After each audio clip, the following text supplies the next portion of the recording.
mudah untuk meminta cerai. Ada seorang istri itu tak kenapa gitu ya. Nanti masalah sedikit ceraikan aku bang katanya. Nanti masalah sedikit pulangkan aku ke orang tua katanya. Nanti ceraikan sedikit masalah sedikit kabur dia dari rumah. Entah di mana kan gitu.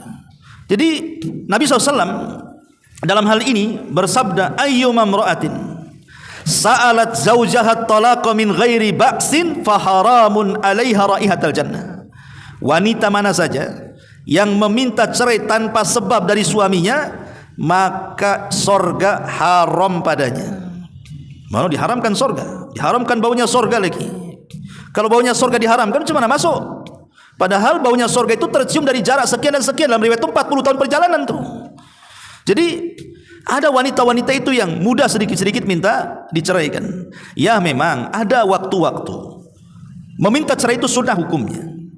Contoh umpamanya, kalau seandainya si suami ini dia mungkin kurang memberikan hak-hak dan kewajibannya, dia tidak bisa memberikan nafkah, dia bisa cari uang tapi malas, akhirnya istri cari nafkah. Dia tidak mau mendidik anak-anaknya, tidak mau mendanai pendidikan anaknya, ibunya pula istrinya yang capek-capek. Itu boleh, karena suami sudah tidak bertanggung jawab. Bahkan ada situasi istri wajib minta cerai ketika suaminya tidak sholat sama sekali. Karena orang tidak sholat sama sekali itu kafir. Ya, kalau seandainya dia masih tetap bersama suami yang tidak sholat, sama aja satu rumah dengan orang kafir. Jadi ada memang waktu-waktunya istri itu boleh minta cerai, tapi tidak semua permasalahan itu dikit-dikit minta cerai. Kan bisa dibincangkan, apalagi kalau suami itu memang sudah melaksanakan hak dan kewajibannya seorang suami. Lalu apa tuntutan cerai Anda atau khulu minta cerai itu? Maka seorang istri yang seperti ini akan diharamkan padanya bau sorga. Bismillahirrahmanirrahim.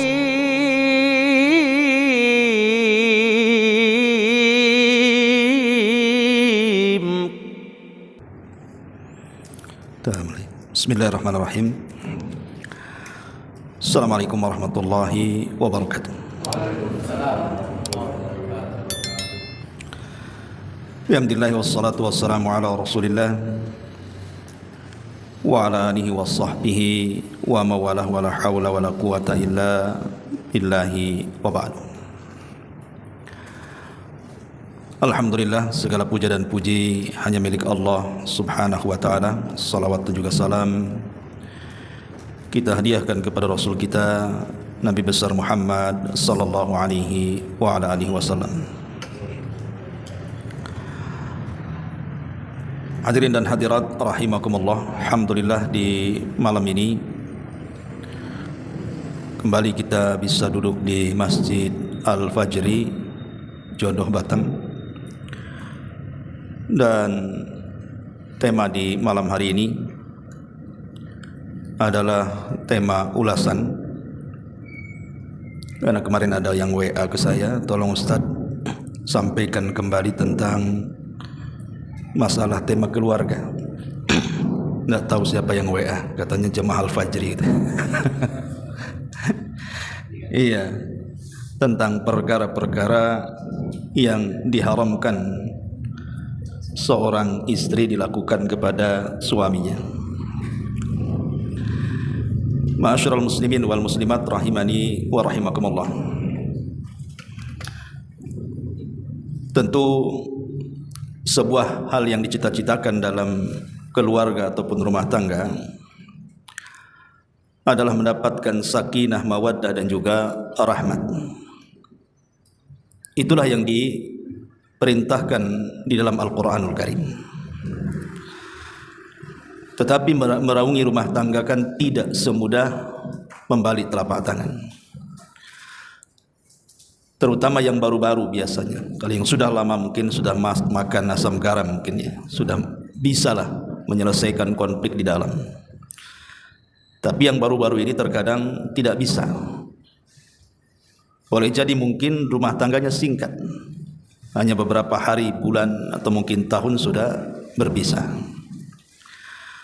Tentu ada sebab musababnya, dan sebabnya banyak. Bisa dari arah istri ataupun dari arah suami. Tapi malam ini karena waktu juga kita akan fokuskan kepada masalah-masalah yang timbul dari istri. Ma'asyiral muslimin wal muslimat rahimakumullah. Tidak memperpanjang mukaddimah, ada 13 perkara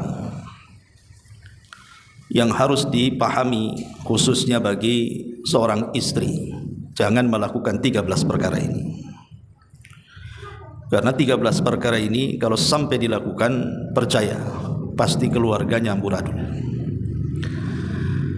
Ma'asyiral muslimin wal muslimat rahimani wa rahimakumullah. Yang pertama, karena sekarang sudah berbeda zamannya dengan dulu. Dulu mungkin orang tidak punya handphone, mau nelpon saja harus ke wartel. Ingat, mesti ke wartel antum, atau masih telepon umum pakai koin gitu kan. Kalau ada punya handphone jadul itu sudah orang kaya tuh, handphone besar tuh. Sekarang kalau ada handphone zaman dulu ada di zaman sekarang itu jadi koleksi itu, barang antik. Karena sekarang hampir semua orang punya, termasuk dalam rumah tangga kaum muslimin. Suami punya handphone, bahkan lebih dari satu pula handphonenya. Padahal tangannya 2, bisa 3 pula handphone tuh. Istri juga sama. Lah, ada hal-hal yang harus dipahami oleh seorang istri ataupun suami, ya terutama kepada istri. Tidak boleh seorang istri itu memeriksa HP suami, karena itu bagian daripada tajassus. Allah Subhanahu wa taala berfirman di dalam Al-Qur'anul Karim pada surah Al-Hujurat ayat 12. Ya ayyuhalladzina amanu ijtanibu katsiran minadh-dhanni inna ba'dadh-dhanni itsmun wa la tajassasu. Wahai orang-orang yang beriman, jauhilah kebanyakan berburuk sangka atau kecurigaan, karena sebagian dari kecurigaan itu sebuah dosa. Dan janganlah kamu melakukan tajassus, artinya mencari-cari rahasia keburukan orang lain. Kalau dalam ayat ini mencari-cari keburukan rahasia orang lain itu dilarang, macam mana pula kemudian seorang istri mencari rahasia keburukan suaminya? Lebih dilarang lagi. Kepada orang lain saja tidak boleh. Makanya Nabi SAW mengatakan, iyyakum wadh-dhann fa inna dhanna akdzabul hadits. Wala tahassasu wala tajassasu wala tahasadu wala tadabaru wala tabaghadu wa kunu ibadallahi ikhwana.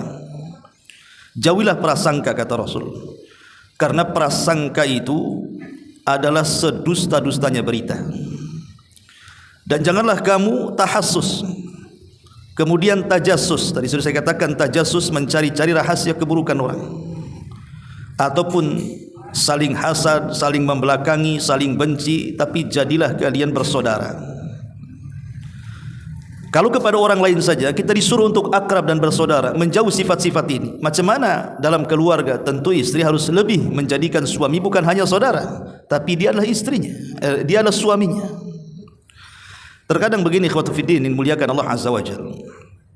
Kenapa istri bisa memeriksa HP antum tuh? Kenapa coba? Ada apa dengan antum? Kenapa diperiksa HP-nya? Biasanya karena ada kecurigaan, gerak-geri yang tidak biasa. Yang biasa handphone geletak-geletak, tiba-tiba kok nyungsep di bawah bantal gitu kan. Ini ada apa ini, main sembunyi-sembunyi ya. Biasanya istri itu curiga karena ada kebiasaan lain, ya kan, yang mencurigakan, makanya dia penasaran ada apa tuh. Atau boleh juga karena tak sadar, mungkin antum ngecas handphone, istri lagi ngecas, terbaca pula WA masuk dan mencurigakan kan gitu. Atau boleh jadi karena berita yang tidak jelas, akhirnya kemudian penasaran, makanya kemudian dia mencari-cari tahu. Lah mencari-cari tahu inilah kemudian berakhir kepada mengoreksi, memeriksa, membuka HP para suami. Ma'asyiral muslimin wal muslimat rahimani wa rahimakumullah. Untuk akhwat, saya nasihatkan yang di atas ataupun yang mendengar kajian ini, seandainya pun 100% terbukti, anggaplah terbukti. Jangan bercerita belum terbukti, hanya prasangka dan juga sangkaan saja. Anggap terbukti, mungkin suami itu memang selingkuh antum ya. Mungkin dia berhubungan dengan wanita lain.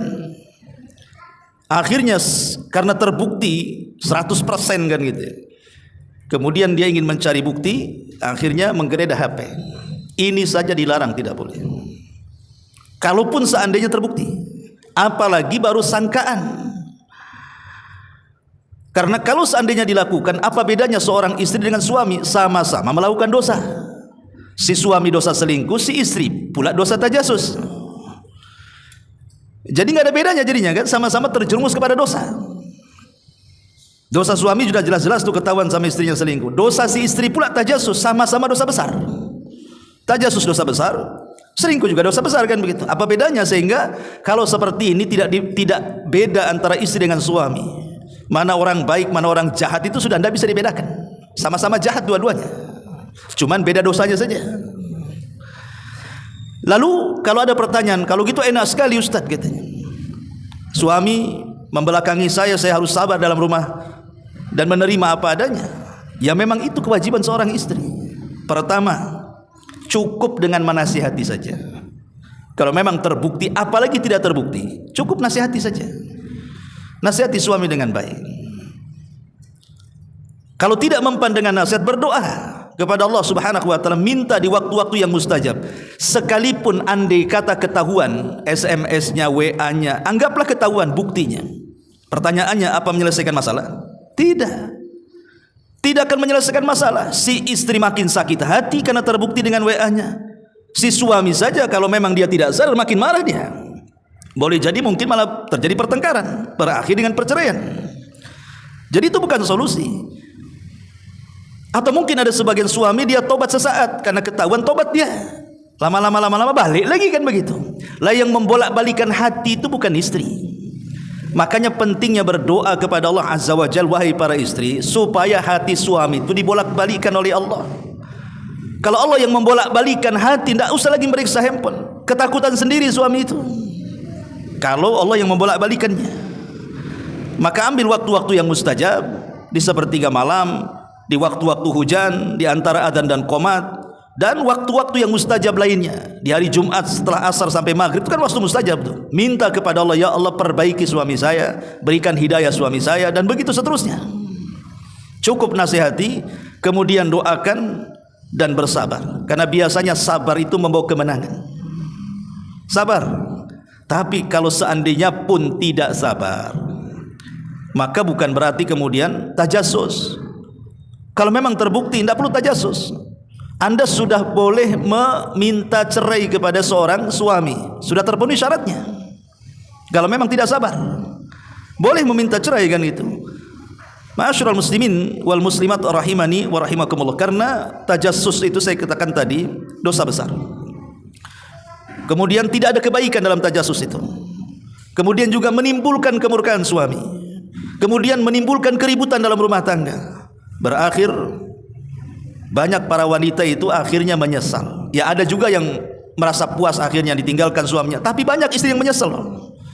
Setelah dilabrak suaminya marah kemudian dicerainya, nyesel dia jadi janda. Anak banyak. Mau kawin lagi, mikir dia kadang-kadang. Lah hal-hal yang seperti ini maka harus dipahami. Ya ini yang pertama nih, jangan dekat-dekat handphone suami. Ini satu. Yang kedua, ya, tidak boleh mengambil harta suami tanpa izin. Tidak boleh mengambil harta suaminya tanpa izin. Oh, suami lupa naruh uang di kocek dia. Kan ada tuh kadang antum lupa tuh, 100 200 pas dicuci sama istri kan. Wah, itu ganimah tuh. Jingkrak-jingkrak istri dapat ganimah katanya kan. Itu bukan harta istri, itu harta suami. Tetap harus kasih tahu, jangan sembunyi-sembunyi. Tidak boleh, karena mengambil tanpa izin itu juga sebuah pencurian. Itu kalau suaminya baik. Ingatlah, kalau suaminya bertanggung jawab. Maksudnya kalau sudah memenuhi 5 hak yang sudah saya jelaskan pada waktu yang lalu. Suaminya sudah ngasih rumah, walaupun ngontrak jadilah kan gitu. Suaminya ngasih pakaian sehingga istrinya tidak buka aurat, sudah tertutup auratnya. Suaminya sudah ngasih makan minum, cukuplah untuk kesehatan dia. Kalau istri sakit, suaminya maulah belikan obat atau ke apotek atau diajak ke dokter. adalah perhatian dengan kesehatannya. Suaminya bertanggung jawab dengan anak-anaknya kalau punya anak untuk nyokolahkan. Ini 5 kalau sudah diberikan oleh suami, maka kewajiban suami gugur.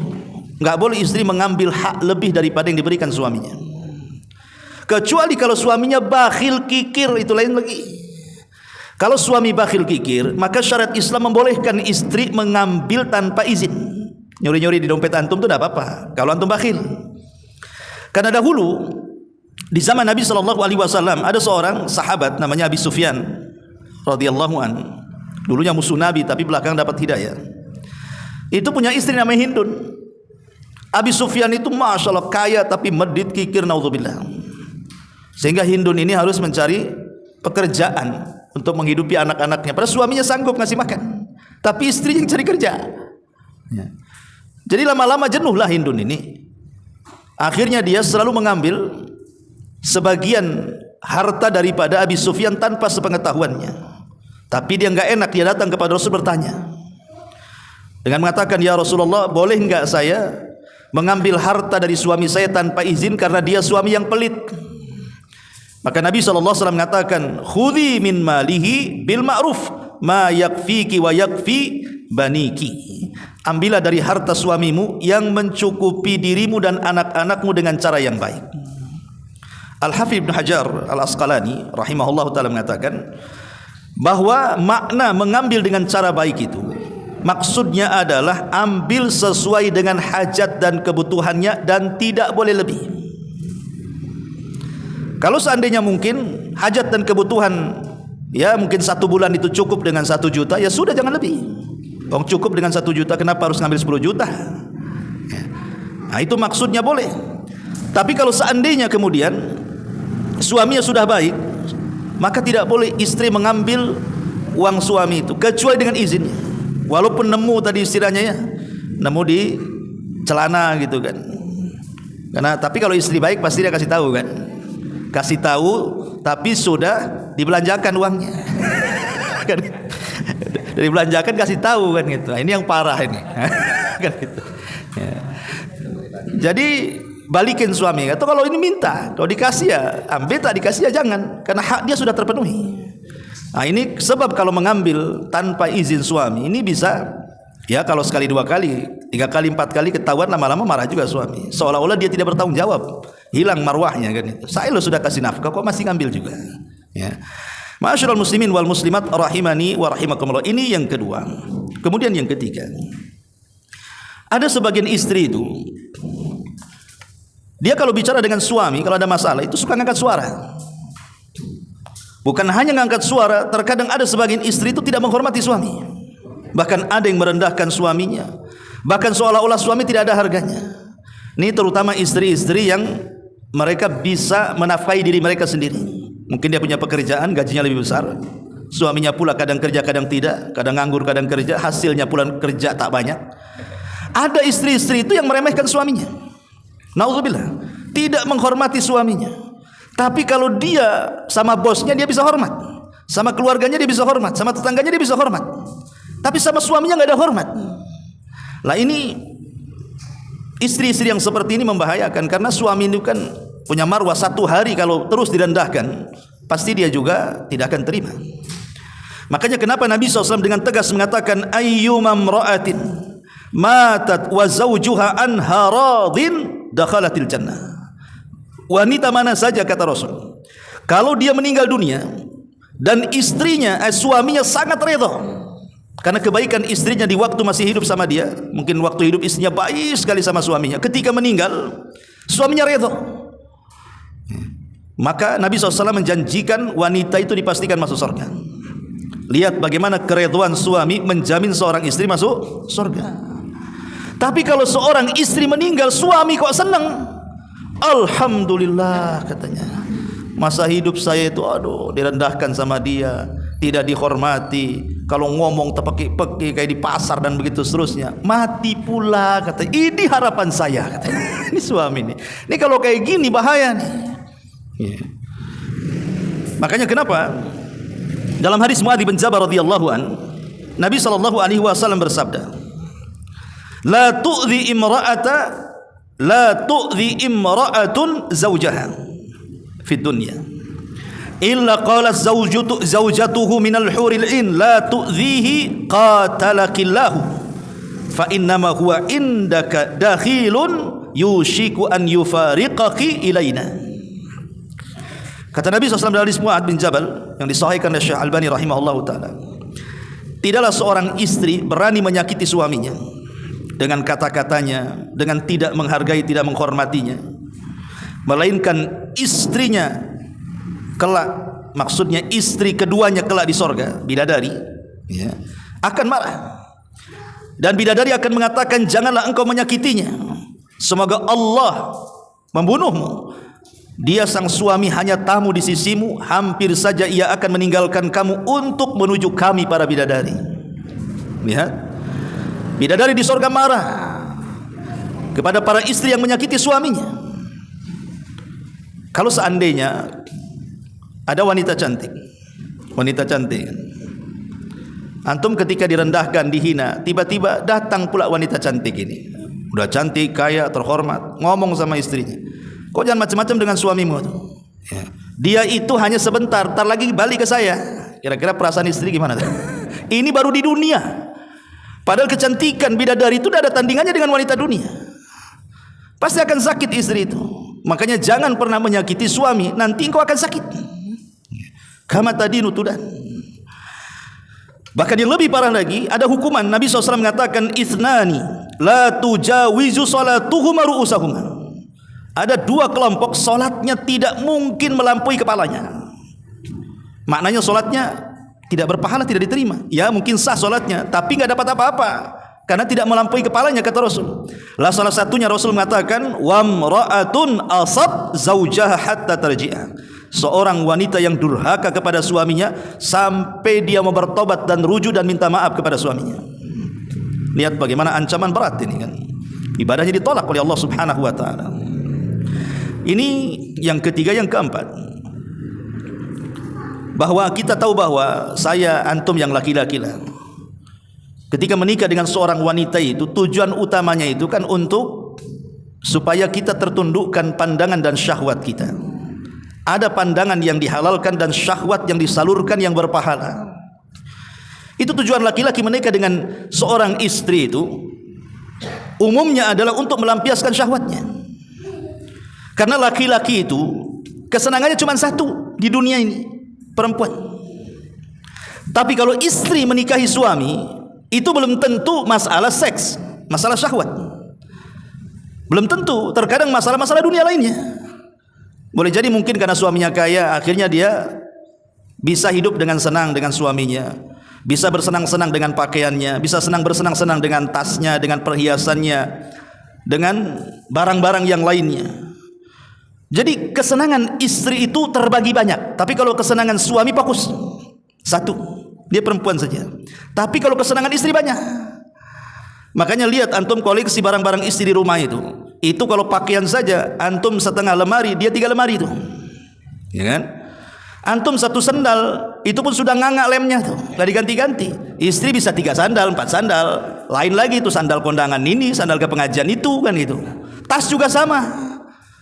Kalau kadang-kadang antum pakai kresek aja kemana-mana, istri tidak bisa. Koleksinya dia banyak kan, sepatu banyak, sandal banyak, tas banyak, pakaian banyak. Memang kesenangan dia beragam. Ya. Tapi kalau suami ini kesenangannya cuma satu, istri saja. Kalau saya buat analogi seperti ini, antum disuruh milih 2 perempuan, yang satu cantik sekali, miskin, ya, nggak sekolah pun, bego-bego dikit lah. Yang satu pula kaya raya, tapi orangnya jelek, hitam, gemuk, pokoknya nggak menarik. Kemudian dihadapkan ke antum, tapi dia kaya. Pilih mana antum? Pasti yang cantik. Nggak apa-apa, mau miskin, mau bego, mau terserah, kan? Tapi kalau kita balik kepada wanita, itu justru terbalik. Antum ganteng seganteng-gantengnya, hidup di ruli, banyak utang, ya kan? Satunya hitam celeng, wah pokoknya nggak tampan, tapi mobilnya, rumahnya, gajinya. Suami nggak akan milih antum walaupun cakep, nggak akan. Wah apa sih hidup sama dia kalau susah katanya. Saya bagus sama ini, kata senang hidupnya. Itulah logika sebenarnya di sini. Artinya yang ingin saya katakan poin yang keempat ini, wahai para istri, karena tujuan suami itu cuma satu, melampiaskan seksnya, dalam kehidupan rumah tangga itu, maka jangan sekali-kali malas untuk melayani dalam bab ini. Karena banyak suami yang sakit hati gara-gara bab ini. Bukan hanya suami yang sakit hati, sak malaikat ikut melaknat. Ya.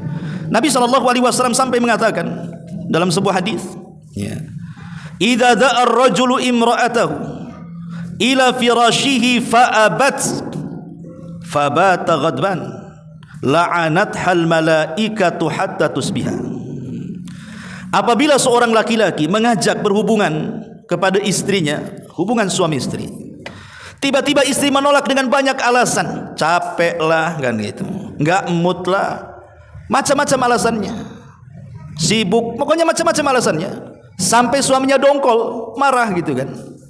Jadi kemarahan suami ini bisa mengundang laknat.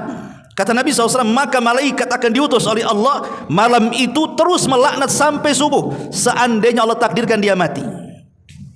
Berarti mati di atas laknat lah ya. Padahal tidur itu akhul maut, dia saudara kematian. Banyak kok orang tidur tidak bangun lagi. Ya, karena itu banyak orang tidur nggak bangun lagi kan. Kayak ada beberapa orang itu yang tidur nggak bangun lagi rupanya, meninggal dia. Artinya di sini bahwa harus ditakuti. Maka saya nasihatkan kepada istri, khusus bab ini layani baik-baik suami Anda. Ya, yaitu juga termasuk dalam hal-hal yang bisa mengundang syahwat suami, yaitu pendukung-pendukungnya seperti penampilannya, pakaiannya, suaranya, kelembutannya, kewangiannya, dan itu masuk semua di situ. Ya suami pun malas lah kalau tengok istrinya bau bawang. Kan itu.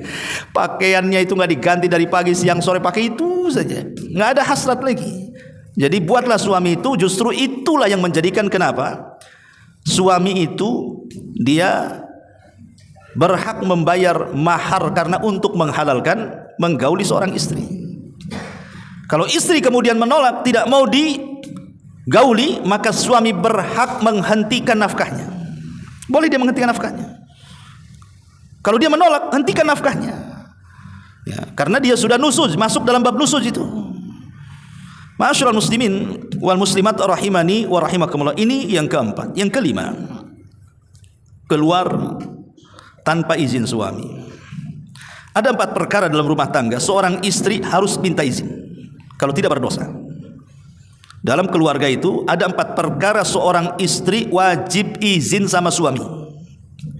Pertama, ketika hendak berpuasa sunnah, dia tidak bisa main-main. Mapang Senin nih katanya, ini Kamis, oh tidak bisa, karena takutnya suami menghendaki dia melayani suami. Hukumnya wajib, puasa sunnah ya sunnah saja, wajib lebih dahulukan daripada sunnah. Makanya hatta dalam ibadah sunnah saja tidak bisa seorang wanita beribadah kecuali ada izin suaminya. Ini satu. Yang kedua, memasukkan orang lain ke dalam rumah. Tidak boleh seorang istri memasukkan orang lain ke dalam rumahnya. Apakah orang ini laki-laki, apakah orang ini perempuan, apakah orang ini kerabat, apakah orang ini keluarga, apakah orang ini tetangga, siapapun tidak boleh, kecuali dengan izin suaminya. Izin bang, ada kawan mau main ke rumah nih bang, boleh enggak? Ini enggak, suami datang-datang udah rame rumah tuh, kulkas kosong pula gitu. Oh ini ada acara ini, kenapa suami tak tahu? Ngasih taunya belakangan pula kan. Ma bang, kulkas habis kata. Kenapa? Tadi siang kawan-kawan datang. Ini kan kurang ajar istri kayak gini nih. Tidak boleh. Istri harus kasih izin dulu. Kalau tidak ada izin, siapapun tidak boleh masuk ke rumahnya. Siapapun dia. Ya, harus ada izin. Jadi ini penting, ini wajib hukumnya. Kalau tidak berdosa memasukkan orang. Karena ini dalam khutbah Jabir bin Abdullah radhiyallahu an, ketika Hajjatul Wada, Rasul berkhutbah. Salah satu khutbahnya adalah tidak boleh seorang wanita memasukkan ke dalam rumah wanita, kepada rumah suaminya tanpa izinnya. Itu khutbah yang luar biasa, Hajjatul Wada ya. Haji perpisahan Nabi di padang Arafah.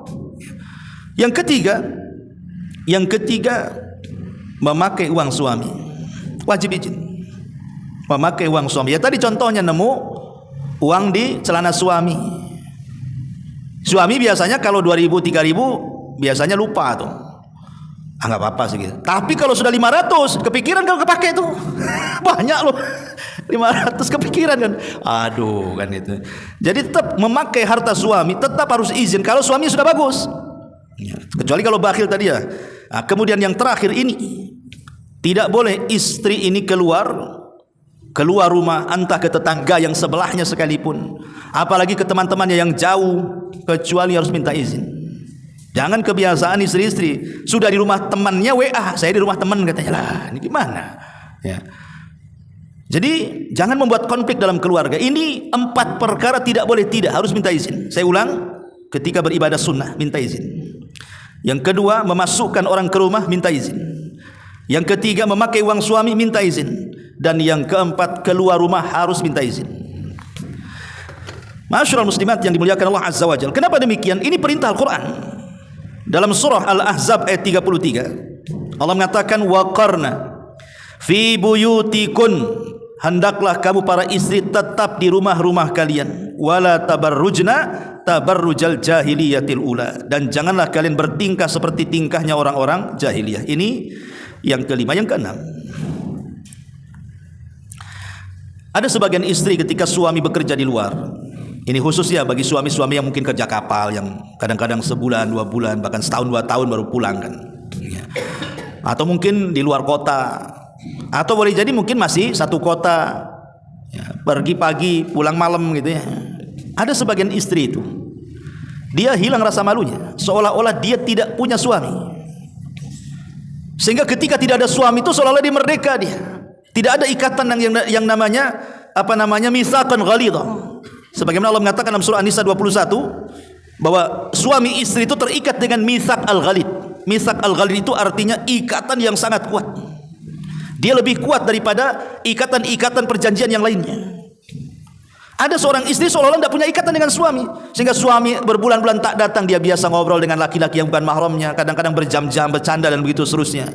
Memang sih tidak ada rasa karena dia merasa dia punya suami, tapi itu melanggar mitsaqan ghalidah itu namanya. Tidak boleh.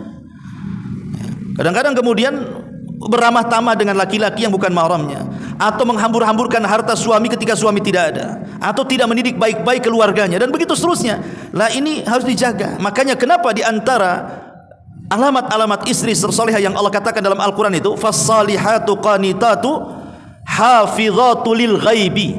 Ada kalimat hafizatu lil ghaibi, wanita-wanita yang menjaga diri dan keluarganya di saat ketidakadaan suaminya. Nah, ini ciri-ciri wanita soleh. Ini yang keenam ya. Kemudian yang ketujuh, ingin mengetahui semua perkara yang ada pada suaminya. Ada model-model istri itu kalau bisa dari A sampai Z urusan antum dia tahu semua. Mulai siapa nama bosnya, sekretarisnya siapa kan itu, gajinya berapa, pengeluarannya berapa kan itu, teman-temannya siapa, pengen tahu isi tasnya itu berkas apa saja, semua pengen tahu. Tidak wajib bagi istri itu mengetahui persoalan-persoalan suami, kecuali kalau suami itu memang menceritakan kepada istri hanya sekedar ingin minta solusi, dan itu pernah dilakukan Nabi. Jadi Nabi SAW ketika terjadi umrah pertama kan tidak boleh masuk tuh ya, karena dihadang oleh orang-orang Quraisy. Akhirnya kadung Rasul sudah pakai kain ihram, kan tidak bisa melepas ihram kecuali cukur rambut ya. Jadi Rasul merintahkan para sahabat cukur rambut, tapi mereka tak mau. Kenapa? Karena dia mau masuk. Akhirnya dia datang kepada salah satu istrinya namanya Ummu Salamah. Dia cerita, wahai Ummu Salamah, apa kamu punya pendapat? Saya tadi menyuruh sahabat-sahabat mencukur rambut, dia tak mau. Maka Ummu Salamah mengatakan, wahai Rasul, gini saja, kau enggak perlu perintahkan sahabatmu seperti itu. Kau panggil tukang cukur, kau cukur di hadapan mereka, nanti mereka ikut katanya. Betul, ketika Rasul mengambil tukang cukur, digundul, semua sahabat ikut gundul. Artinya kan kalau minta solusi boleh mengungkapkan rahasia kan ya. Tapi kalau suami tidak meminta solusi, tidak perlu dikorek-korek. Tidak ada istri Nabi itu yang mengorek-ngorek kondisi urusan Nabi SAW. Karena bagaimanapun urusan istri sudah ada sendiri bidangnya, urusan suami sudah ada sendiri bidangnya. Suami lebih paham sebagaimana istri juga lebih paham dengan kewajibannya. Kan istri lebih paham, antum tidak boleh ngeritik-ngeritik istri. Mereka lebih paham kan bagaimana kondisi rumah. Kadang istri ini tangan 2 bisa jadi 10, dia bisa dalam satu waktu ngerjakan apapun. Kita suami tidak bisa, satu kerjaan ya fokus kan itu. Tidak bisa antum depan komputer sambil gendong anak kan. Yang ada dimakinya anak antum. Ganggu kerja saja. Kalau istri biasa gendong anak, masak, kadang-kadang nerima telepon, bisa dia. Kaki tangan gerak semua tuh. Artinya istri sudah ada bidangnya. Tekuni di bidangnya, suami ada bidang, enggak usahlah masuk-masuk di luar pagar itu. Ini yang nomor 7. Yang nomor 8. Jangan sampai membuka rahasia. Ada seorang istri itu yang suka membuka rahasia suaminya, walaupun kepada keluarganya. Ada seorang istri yang curhat kepada ibunya, kepada bapaknya tentang sikap suaminya. Tidak boleh. Tidak boleh menceritakan privasi. Cukup Anda dengan suami yang tahu. Nggak usah cerita, apalagi kemudian sampai bicara dengan temannya, mancing-mancing. Gaji suamimu berapa? Oh, gaji suami saya 100 juta. Gaji suamimu? Aduh, tahulah tukang bangunan berapa kan ya. Itulah kau cari jodoh tukang bangunan katanya. Jadinya kan dihina. Kan repot jadinya kan. Nih, gara-gara membuka privasi akhirnya apa? Malah dihina suaminya. Nauzubillah. Apalagi sampai terlalu dalam, seperti dalam urusan ranjang. Ini ada ancaman sendiri. Nabi SAW mengatakan, inna min asyarrin nasi indallahi manzilatan yaumal qiyamah. Ar-rajulu yufdi ila imratihi wa tufdi ilaihi thumma yanshuru sirraha, kata Rasul. Sungguh manusia yang paling buruk kedudukannya pada hari kiamat menurut Allah adalah seorang laki-laki menggauli istrinya kemudian menyebarkan rahasia ranjangnya, atau seorang wanita juga sama, bergaul dengan suaminya kemudian menyebar rahasia ranjangnya. Ada seorang istri itu yang tidak punya malu, dia menceritakan suaminya. Naudzubillah. Ya, menceritakan nggak boleh. Suami ini mau kuat, mau loyo, mau lemah, mau apa, rahasiakan. Itu urusan Anda dengan suami. Tidak boleh sampai keluar, karena ini aib. Ya, dosanya besar, bahkan dinyatakan seburuk-buruk manusia, kata Nabi. Naudzubillah. Ya. Kemudian kecuali ya kalau menceritakan dalam rangka konsultasi, ya nggak apa-apa. Pamannya suaminya impoten, ya. Kemudian pengen diperiksa ke dokter, malu, istrinya ngomong, ya nggak masalah. Ya. Kalau sampai datang ke dokter diem saja, ya dokter nggak tahu kan gitu. Apa keluhannya, diem aja. Terus ngomong, nggak boleh diceritakan dok, katanya. Nabi melarang. Nah, nggak tahu dokter mau ngasih resep apa di situ. Lah kalau yang seperti ini boleh diceritakan karena ingin ngasih solusi. Contoh nih, dalam kasus Aisyah radhiyallahu anha menceritakan tentang seorang laki-laki bertanya kepada Rasul tentang orang yang menggauli istrinya, tetapi belum sampai mengeluarkan sperma, hanya baru bersentuhan antara zakar dan kemaluan perempuan saja, belum masuk dan belum mengeluarkan sperma, hanya bersentuhan. Apakah kemudian wajib mandi? Ya, maka Nabi SAW mengatakan, ya wajib mandi. Nah itu kan karena solusi bertanya kan, karena dia tidak paham apakah mandi itu sampai mengeluarkan sperma atau tidak. Kata Rasul tidak, apabila sudah terkumpul 4 cabang, kata Rasul, 2 paha dan 2 tangan, sudah terkumpul 4 cabang, kemudian sudah menempel, walaupun tidak masuk, menempel, itu sudah wajib mandi. Lah ini kan orang ini bertanya kepada Rasul kan soal hubungan kan. Nah itu boleh kalau memang mencari solusi, tapi kalau tidak mencari solusi tidak boleh. Jadi dibolehkan itu kalau mencari solusi saja. Ini yang nomor 9. Yang nomor 8. Yang nomor 9, mudah untuk meminta cerai. Ada seorang istri itu tak kenapa gitu ya, nanti masalah sedikit ceraikan aku bang, nanti masalah sedikit pulangkan aku ke orang tua, nanti ceraikan sedikit masalah sedikit kabur dia dari rumah, entah di mana kan gitu. Jadi Nabi SAW dalam hal ini bersabda, ayyuma imra'atin sa'alat zawjaha talaqa min ghairi ba'sin faharamun 'alaiha raihatal jannah. Wanita mana saja yang meminta cerai tanpa sebab dari suaminya, maka sorga haram padanya. Mau diharamkan sorga, diharamkan baunya sorga lagi. Kalau baunya sorga diharamkan, cuma masuk. Padahal baunya sorga itu tercium dari jarak sekian dan sekian. Dalam riwayat itu 40 tahun perjalanan tuh. Jadi ada wanita-wanita itu yang mudah sedikit-sedikit minta diceraikan. Ya memang ada waktu-waktu meminta cerai itu sunnah hukumnya. Contoh umpamanya, kalau seandainya si suami ini dia mungkin kurang memberikan hak-hak dan kewajibannya, dia tidak bisa memberikan nafkah, dia bisa cari uang tapi malas, akhirnya istrinya cari nafkah. Dia tidak mau mendidik anak-anaknya, tidak mau mendanai pendidikan anaknya, ibunya pula istrinya yang capek-capek. Itu boleh, karena suami sudah tidak bertanggung jawab. Bahkan ada situasi istri wajib minta cerai ketika suaminya tidak sholat sama sekali. Karena orang tidak sholat sama sekali itu kafir. Ya, Kalau seandainya dia masih tetap bersama suami yang tidak sholat, sama aja satu rumah dengan orang kafir. Jadi ada memang waktu-waktunya istri itu boleh minta cerai, tapi tidak semua permasalahan itu dikit-dikit minta cerai. Kan bisa dibincangkan, apalagi kalau suami itu memang sudah melaksanakan hak dan kewajibannya seorang suami. Lalu apa tuntutan cerai Anda atau khulu minta cerai itu? Maka seorang istri yang seperti ini akan diharamkan padanya bau surga. Ini yang nomor 9. Yang nomor 10, meremehkan tanggung jawab. Ada seorang istri itu meremehkan tanggung jawab selaku istri. Entah tanggung jawab soal dapur, soal sumur, soal kasur bahasanya kan. Pokoknya ada istri-istri itu pemalas. Tidur saja, rumah berantakan, malas dandan. Dandannya kalau kearisan mau dia. Pokoknya ada istri itu pemalas. Udahlah bang, COD aja bang. Nanti siang itu juga makan siang, COD lah bang. Nanti makan sore COD lagi. Oh si COD seumur hidup.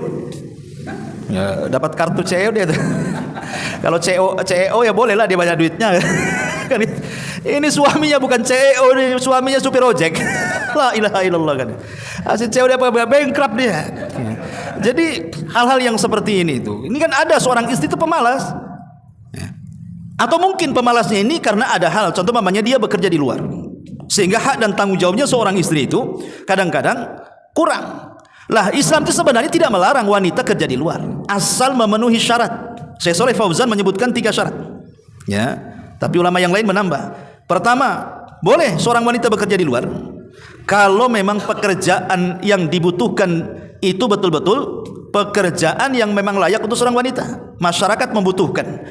Tidak bisa laki-laki yang bekerja, harus perempuan. Ya. Yang kedua, bekerja di luar rumah dilakukan setelah kewajiban-kewajiban rumah tangga dilakukan. Boleh Anda keluar. Ini tidak, yang harusnya pagi itu ya nyediain sarapan suami, nyediain kopi tuh apa gitu. 5:30 udah hilang. Suami yang sibuk di dapur kan. Lah ini yang seperti ini nih yang kadang-kadang diremehkan. Boleh kerja di luar tapi kewajiban rumah selesaikan dulu. Atau yang ketiga kata Syekh Shalih Fauzan, di tempat lingkungan bekerja itu yang banyak berinteraksi antara sesama perempuan, tidak ada ikhtilat di situ. Nah, kalau 3 ini ada kata Syekh Shalih Fauzan boleh.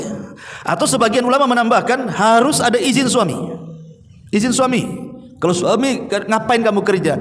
Saya kasih makan dah cukup. Rumah sudah ada, kau makan 3 kali, baju sudah ada. Ngapain pula kerja? Ya, kalau sudah memang hak dan tanggung jawab diberikan kepada suami, apa masalahnya suami larang? Berhak melarang. Tapi kalau memang suaminya kekurangan, istri ingin membantu, tidak ada masalah. Tapi izin dulu. Boleh nggak bang, saya kerja sama tetangga umpamanya, jadi pembantu nyucikan pakaiannya. Kan dekat juga rumahnya. Dan kalau seandainya jauh, masafah safar, maka harus diantar suaminya. Karena harus ada mahramnya kan. Kecuali kalau mamanya wilayah Batam yang bukan safar kan, masih sekitar Batam ini kan bukan safar, bolehlah sendiri. Tapi kalau udah kerja di Tanjung Pinang, kerja di Tanjung Uban atau kerja di Bali Karimun, itu kan sudah masafah safar itu. Ya ditemanilah mahramnya, entah suaminya entah siapa. Ya. Kemudian juga harus menjaga adab-adab syar'i, pakaian-pakaian dan begitu seterusnya. Karena biasanya kalau perempuan ini kerja di luar, itu madaratnya lebih besar dibandingkan manfaatnya, terutama dalam keharmonisan rumah tangga. Betapa banyak saya contohkan. Pamannya seorang istri kerja di kantor. Ya namanya di kantor kan pasti ikhtilat kan itu ya. Entah ada kawannya satu ruangan, entah bosnya, entah apanya di situ kan. Terkadang ada sebagian kawan-kawan sekantor itu jadikan curhat dia. Ini suami ini kadang-kadang sudah menikah 10 tahun. Di tahun ke-10 ada masalah. Akhirnya sakit hati si istri itu. Lah kebetulan di kantor itu mungkin ada teman laki-lakinya yang satu kantor, curhat pula kepada dia. Akhirnya karena si kawannya ini baik memberikan solusi begini-begini, dia pikir apa? Coba kalau suami saya kayak kamu katanya.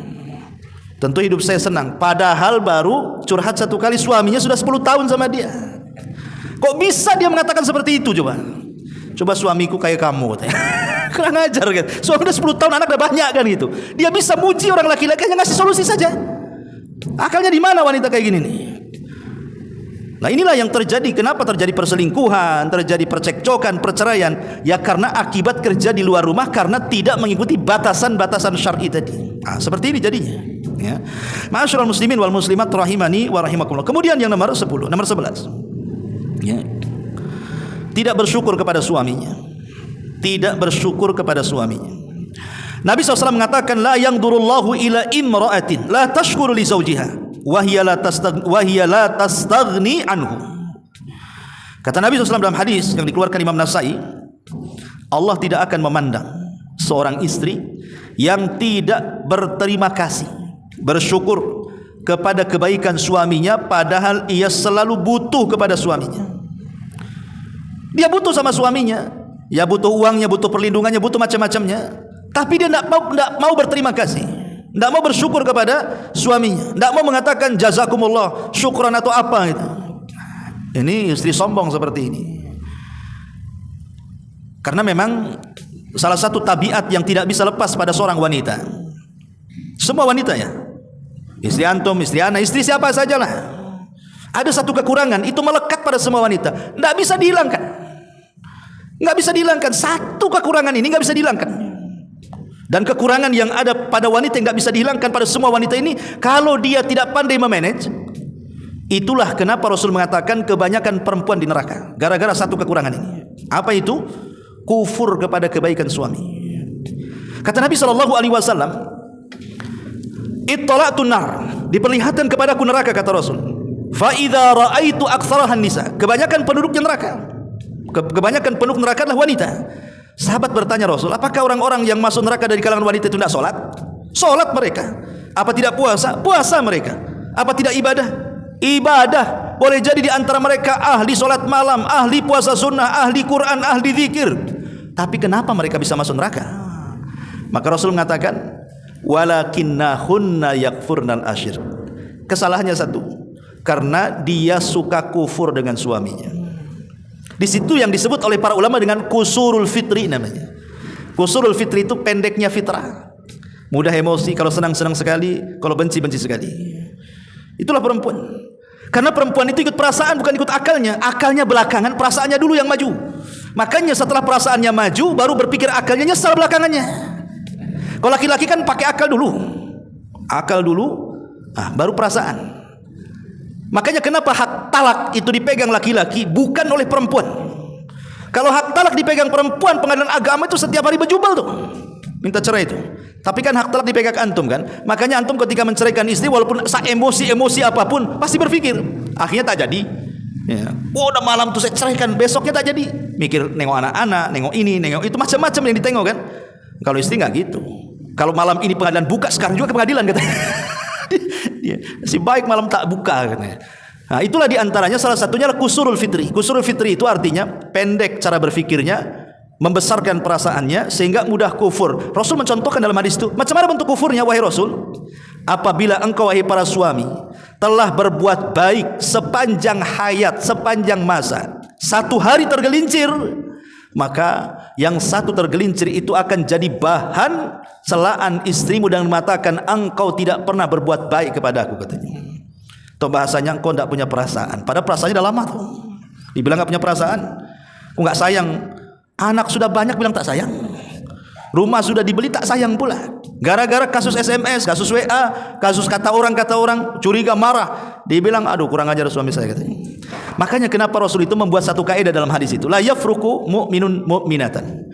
Tidak boleh seorang laki-laki mencela istrinya atau seorang istri mencela suaminya.